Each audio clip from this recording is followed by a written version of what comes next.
Well, good morning, everyone. I'm Gary Rowe, the CEO of Safety Action. Welcome to our monthly update, safety update, where we try and cover in a very short period of time, between 20 minutes and 30 minutes, maybe over a morning cup of coffee, so you can just listen in to some recent developments and updates, what's happening around the safety world, if you like. So today, what I'd like to cover with you is tree safety. I'll explain that in a moment, and it has a couple of parts.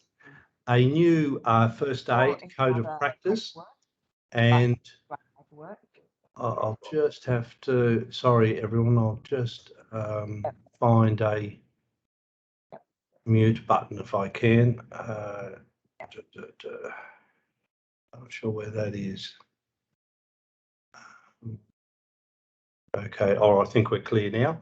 Okay, some tips on road safety, particularly coming into the holiday season. There are some new regulations around stone bench tops, mainly for the tradespeople and the manufacturers, of course, not you and I as users of stone bench tops. And by this we mean the artificial stone. And at the end of the session, just a couple of bits of breaking news that we haven't had time to put into our newsletter that we'll provide you with at the end of this session. So let's kick off. Our heading in our December newsletter was, is that tree safe? And so bear with me, living in the eastern suburbs of Melbourne, we've, particularly up in the Dandenongs, big storms, lots and lots of trees down, and they're still, a couple of months later, still cleaning it up. And it was explained to me that part of the problem is that we've seen here is that we've had many years of drought in the previous years. We've now come into a wet winter, so the trees contract their root system during periods of long drought periods. We've come into a wet winter. It's now loosened all the soil, and then we add to that a storm with high winds, and of course we now get a greater number of trees overturning and even branches falling off with the weight with the wind and the rain. So this is what we've found. So I've put this topic in. So we're now coming into summer, drying out. However, WorkSafe issued a bulletin recently after another tragic accident where a camper actually camped in his allocated spot at a campground, but pitched his tent immediately under the canopy of a large tree, and tragically, a large branch gave way over the night, and the person was killed. And so one of the key things is that the WorkSafe bulletin points out most people do not appreciate the risk of all big trees. So maybe one of the key points is coming into summer and you're out for picnics and maybe it's hot and we want shade, that's okay. There's nothing wrong with that, but just particularly be careful, have a look at the trees you're under and don't camp under the trees. Excuse me. So regard all big trees as a risk, and all big branches could fall suddenly. So there's a little, if you like, warning and tip, particularly as we now go out over a holiday season, and as I said, picnics and camping. In relation to workplaces, and I don't think there's too many workplaces where people are working under trees. Most of us are in an office or a building or a factory. However, if we happen to have staff outside, we recommend that you inspect the large trees for the risk of falling, and you'll actually see some of them are rotted, some of them have got big cracks, some of them are just overweight and need to be trimmed back. Consider alternate locations if indeed you've got people working in those conditions. Increase inspections if there's storms or long periods of drought and their wet periods, and brief your staff when they need to escalate and say, hey, I think we might need a qualified person to inspect this tree for us. So there's just a little bit on tree safety. Is that tree safe? But the second part of tree safety, bear with me, is obviously the Christmas tree. And I think most of you will be familiar with these little tips and precautions, but allow me just to hit a couple of them. Number one, look at if you've got electric lights on your tree, and have a look near the plug or the little transformer box, and see, does it have the Australian standard approval? So if you're not sure what that looks like, go to our December newsletter and we actually point out what you should be looking for. If it doesn't have that approval, they've probably been imported from somewhere in Asia. We're not sure what standard they'll meet, whether they'll burn out overnight, overheat, or whatever. If you pull out your old lights from last year, just check them before you use them, and connections and safety of the leads, and make sure you've got the correct size globes in them, obviously. If you're anything like our house, you might have a board, a power board with lots of leads in it connected to it. Just make sure it's not overloaded. Obviously, if you're outdoors, make sure your electricity is safe for that purpose. And obviously with small children who love the trees, obviously tipping the thing over or around electrical. And don't water it if it's an artificial tree, you don't need it. And one of the tips that I read was turn it off when unattended, and I just wrote Grinch. I don't know about you, but a lot of people like to leave their lights on overnight. I get that. But the tip is, particularly if it's inside, indoors, and particularly where people may not be able to see it from outside to enjoy it, turn it off when you're not using it. So there's our little tips on tree safety coming into this year. So one, outdoors, and obviously the Christmas trees. So let's turn to our next topic that I'd like to just share with you today. So Victoria has released last month a new compliance code on first aid, and it's a compliance code. So if you comply with this code of practice, your company and your organisation will have certification of deemed to comply with the laws and deemed to comply with the relevant regulations. So compliance codes have a particular status, and they're worthy of giving greater consideration to than some other industry codes or whatever, although we take interest in all of them. So this kicked off in November last month, and what it says is that your first aid risk assessment, because every business should do a risk assessment to understand what first aid facilities and equipment that we should have.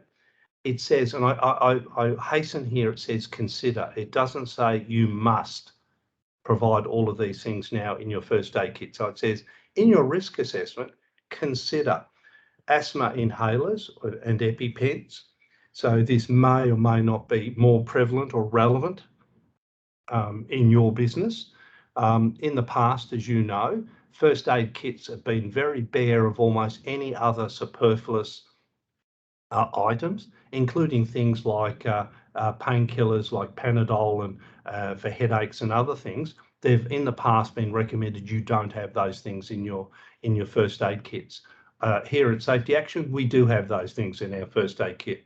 We know our staff, we trust our staff. I'm prepared to take that risk if that was misused, and I don't believe it will be.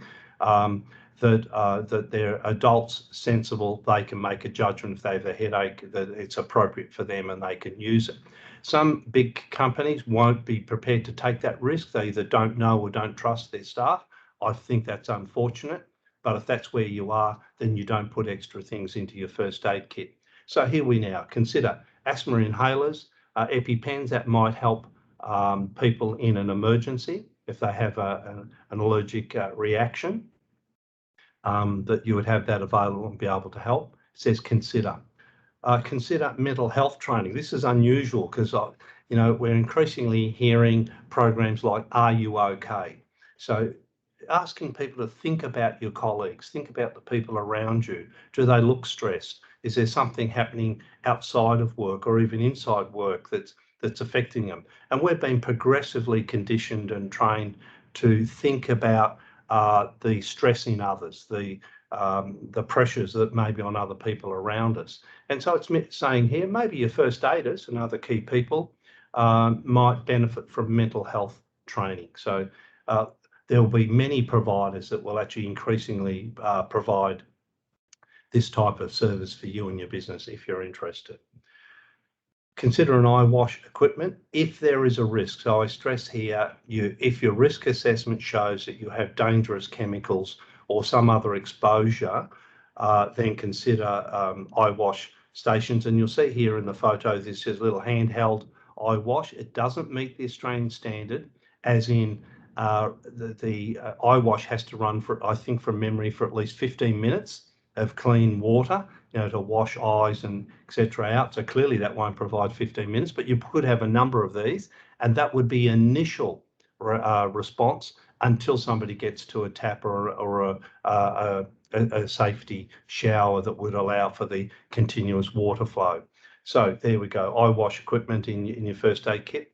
And the final one, and we've mentioned this in a couple of newsletters previously, that defibrillators are becoming far more compact, far more reliable, automatic operation, and a lot cheaper. And we're seeing increasingly around industry that shopping centres, businesses, places like the MCG, I'm told has probably the highest ratio, I was told by somebody some time ago, of defibrillators. So if you're going to have a heart attack, they say MCG's probably a good spot because you're a high ratio of defibrillators and availability of them. The standards and the manufacturers will tell you how many seconds away you need to be from a defibrillator if it's going to be of value for someone to go and get and bring it back and save somebody. So you can look up the details of that if you're interested, or we can provide you with that information. We have done that in previous newsletters as well. So there's the new Victorian compliance code on first aid, asking you to include within your risk assessment at least 4 more additional factors you may not have previously included. So there we go. So let's turn to holiday and road safety, if I may. I'm a keen driver. Those who know me personally know that I've got an old sports car that I love and drive when I can. I've bought a couple of motorbikes of recent years, so I'm out on the roads a lot. I enjoy driving, but I enjoy getting back home safe as well. But I'm not a fanatic, so I enjoy this. But when I'm out and about, I'm interested to see what the behaviours on the road are. So I'm just quoting here what we've been told recently by a Victoria Police road accident investigator, that vehicle fatalities have increased this year by 10%. So this is probably coming out of COVID lockdowns, clearly. The inference from the police investigator was there's probably a drop-off in our experience and therefore skill because of the COVID restrictions. So we haven't driven as much over the last couple of years, and now we're back out again. And one of my little tips, and this is Gary Rowe, I've got no science to this, is that, bear with me, I do apologise. I think courtesy as a core value, if you just had that, you had nothing else, but you just thought of courtesy for the people around you, including the ones behind you. So you use the rear vision mirrors. And that means when you're going to turn left, put your blinker on early and look in your mirrors and say, is anybody there? And am I going to cut across them? Or give them enough warning so that they will actually ease back for you to provide that gap for you. So I just think courtesy. And if you see somebody racing through a back residential street, going really hard, you hear people revving the engine, I just think they don't realise that this is the front yard of all these residences. This is part of the residential area, and it just lacks courtesy.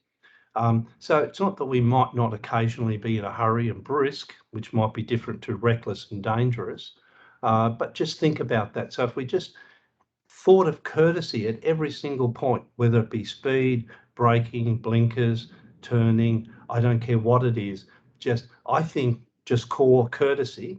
But I like the 3 points offered by Ben, the police accident investigator, because it's nice and easy to remember.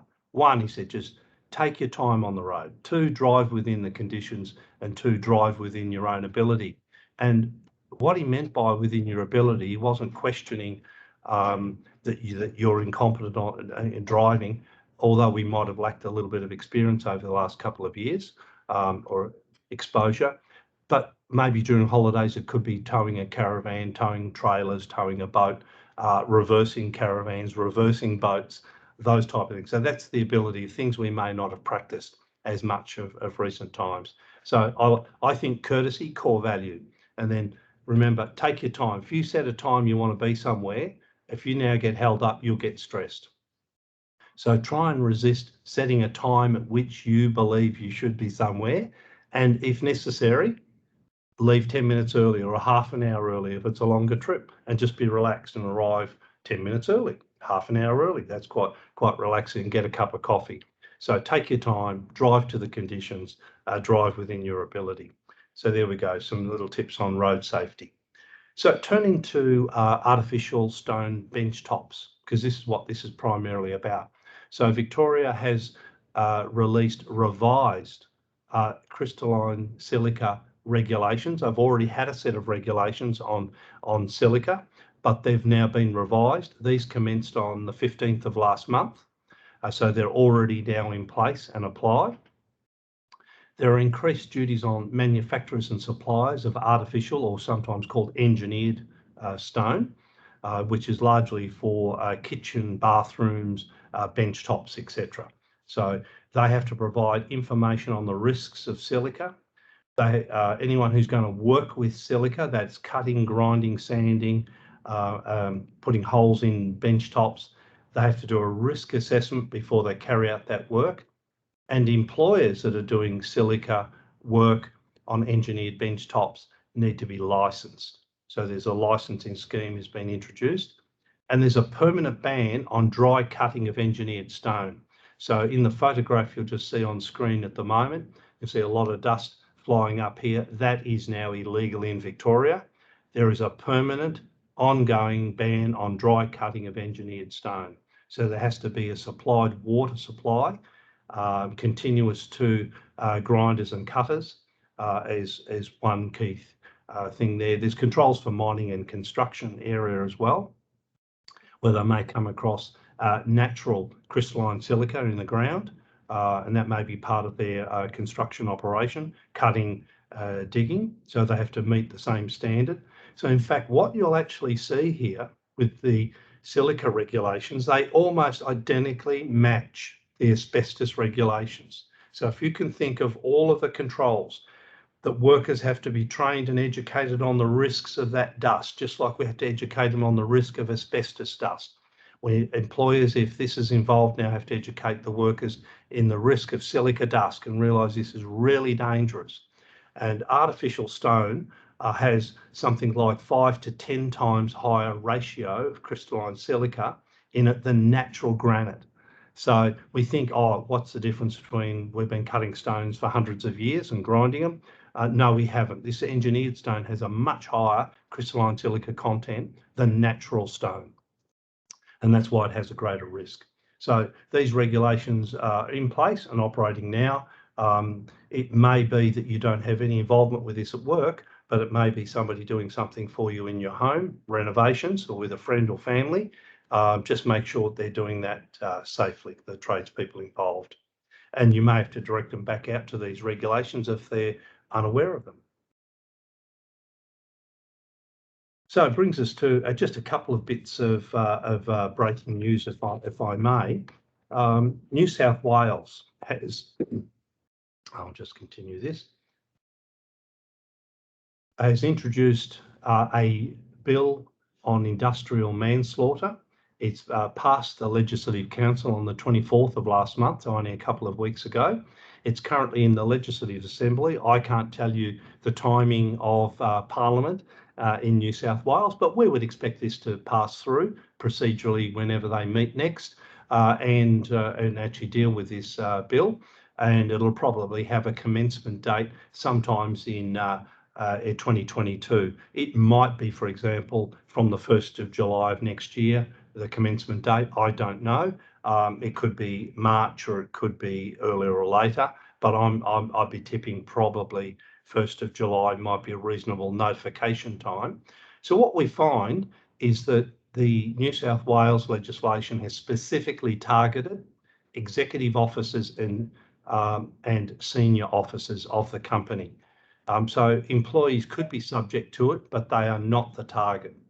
So if any of you listening today are briefing your own exec team, it's not about panic stations, but you just need to alert people that these new laws are evolving and they have a particular focus. And the focus is on executives and senior managers in terms of due diligence in relation to fatality risks. So one of the things you and I might be looking at is our key risks register, which we help a lot of clients with. And in particular, within the key risk register, what might be your top 5 or top things that could cause a workplace fatality? And you need to have a handle on those, and your executives and senior officers will be looking to you to guide them and give them a level of assurance that you've actually identified all the key risks and you have reasonable controls for these fatality risks in place. So that's where you need to look. Interestingly, the New South Wales legislation not only says is the manslaughter obviously involving death, it says or if substantially contributes to death. Now we've noticed some of the other states haven't quite made that distinction. And so they're now saying, well, it might not have been the sole cause of somebody's death, whatever that negligence or act or omission was, but if it actually significantly contributes to that death. The New South Wales legislation picks up not only workers, but other persons. Other legislation, like Northern Territory, only applies to if workers are killed. So their industrial manslaughter only relates, I think Queensland is similar, only relates to if a worker is killed, which is unusual. Because if you think in Queensland, one of the things that's driven greater focus on industrial manslaughter of recent times was the tragic, what was it, the fairground ride, also the water one up in the Queensland at one of the fun parks. And but that was the public being killed. So it's interesting that the laws in that state, when they introduce industrial manslaughter, only relates if workers are killed, not if members of the public are killed. So the New South Wales one picks that up. It also picks up this concept of obviously gross negligence, which I think we're familiar with, and you'll see there penalties are up to 25 years jail for individuals, and they've allocated $11 million for companies, and I noticed that it included unincorporated entities.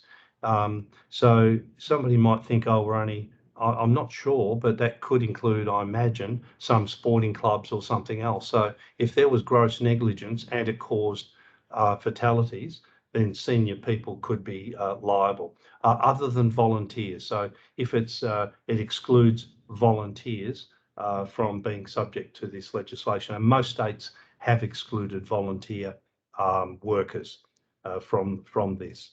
So there's just that little bit of news there. The other one I want to share with you was we've got the preliminary results from our safety performance benchmarking survey this year, which we haven't run for a couple of years, largely due to COVID, but other things interrupted us as well for this. So what we benchmark is things like the lead indicators, like inspections being completed on schedule, hazards fixed in less than 60 days, safety climate survey positive, what percentage, and our people who participate in the survey tell us. The classic lag indicators we benchmark are total recordable injury rate, MTI, medical treatment injury rate, LTI, the old classic lost time injury rate. We benchmark days lost per 100 employees and workers' comp cost per employee. So we actually have how many dollars does every single employee cost, including you, to your business. You have an ongoing cost to your business, whether you're injured or not. There's a workers' comp cost. That's the cost of the workers' comp insurance. And then, of course, there's all of the non-deductible things that may come out as well. And we have a number of people are always interested in, have we got too many or too few safety personnel in our business? Or I'm really busy in the business and I think I need more people. So we benchmark the number of safety personnel per 100 employees. And this ranges quite a bit because you may have a large dispersed business. And if it's also high risk, you might have a higher ratio of safety people. And you might have a single site in a single factory or business, low risk, and you might have a smaller ratio of safety personnel. But we've actually benchmarked this by industry as well as by size of business. So we have numbers for this. And just so you know, at the moment, averaged across all industries, it's one safety person per 200 employees. But only the participants in the benchmarking survey get a copy of the full report. So if you're more interested in not only this information benchmark, but Dr. Webber of our team, who leads the benchmarking survey, is also increasingly asking a number of other questions, like, do you have a safety vision? Do you have an annual safety business plan? Do you conduct internal annual safety audits?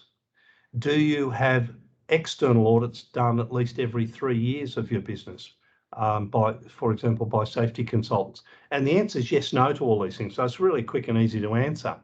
But when you collect all this across a large number of businesses, we can now match those answers to those that have the best performance in both the lead indicators and lag indicators, as I've shown you here. So our benchmarking report, for all those who participated that are listening at the moment, thank you very much for participating. Thank you for also encouraging any of your friends and colleagues in other businesses to participate in the survey. We'll be having that report out. I'm not sure if we'll have time, excuse me, to publish prior to Christmas, but we'll certainly have it out very early in the new year, and it's going to be some very interesting reading. So if you want to know more, please look up the survey on our website, and if you want to give a late entry, we'll consider you for a copy of the 2021 benchmark report to get the full data. So there we go.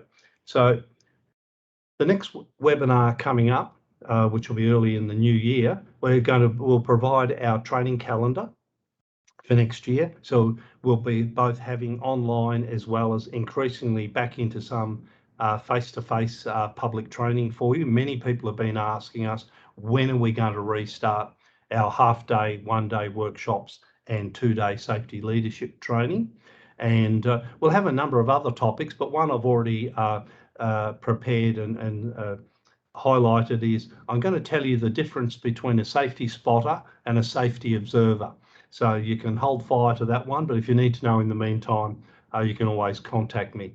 So we'll have other topics as well by the time we get to the next webinar in the new year.